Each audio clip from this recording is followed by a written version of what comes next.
kita punya regulasinya. Regulasi itu mengatur para pelaku PSE atau penyelenggara sistem elektronik untuk memastikan sistem-sistemnya handal dan aman, dan juga mereka diwajibkan mengendalikan data pribadi dan menjaga kerahasiaan data-data pribadi. Hal penting yang harus diperhatikan adalah prinsip dan legal basis dari pemrosesan.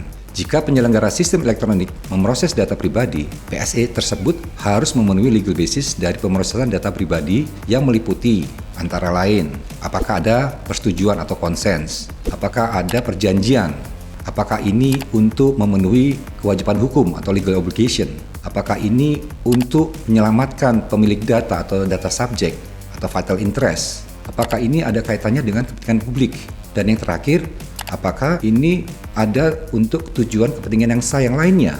Nah, ini semua yang harus diperhatikan oleh PSE. Selain dari itu, prinsip pemrosesan data pribadi juga harus diperhatikan, mulai dari cara pengumpulan yang dilakukan secara terbatas dan spesifik, serta pelindungan keamanan data pribadi. Lebih dari itu, PSE juga wajib menjaga akurasi data, memberitahu tujuan dari pemrosesan data agar pemilik data mengetahui bagaimana data mereka akan digunakan, hingga menjelaskan apakah data dapat dimusnahkan atau dihapus setelah masa retensi berakhir. PSE wajib memberitahu otoritas dan juga pengguna yang terdampak. Itu untuk perusahaannya. Nah, untuk masyarakatnya, kita melakukan literasi.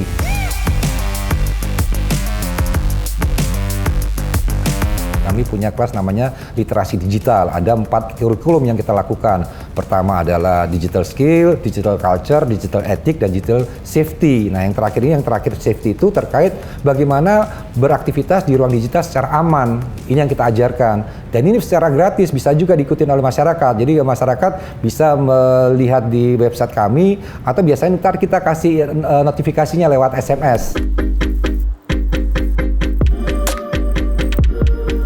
Kita ini sudah masuk ke era transformasi digital, di mana aktivitas kita itu bukan hanya di ruang fisik, tapi di ruang digital. Untuk itu, kita harus membekali diri kita terhadap pengetahuan tentang ruang digital. Jadi kita harus paham bagaimana ruang digital itu bekerja, kita harus paham bagaimana kalau kita bertransaksi, bagaimana kalau kita mencari informasi. Kalau terkait kebocoran data pribadinya atau penyalahgunaan, bisa meng-email ke kami pengendalianaptika@kominfo.go.id. Jadi itu di situ nanti masyarakat bisa meng-email, pasti akan direspon. Setiap email pasti akan ada jawabannya dan diberi nomor pelaporannya. Nah, apabila ada penipuan menggunakan rekening, masyarakat juga bisa melaporkan lewat www.checkrekening.id.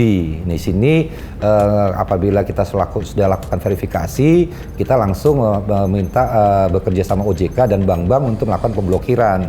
Nah, di sini juga masyarakat bisa cek rekening-rekening mana aja yang bodong. Ini kira-kira yang kita lakukan supaya masyarakat punya paling tidak punya tools lah. Apabila terjadi pada dirinya, dia bisa melaporkan kepada kami.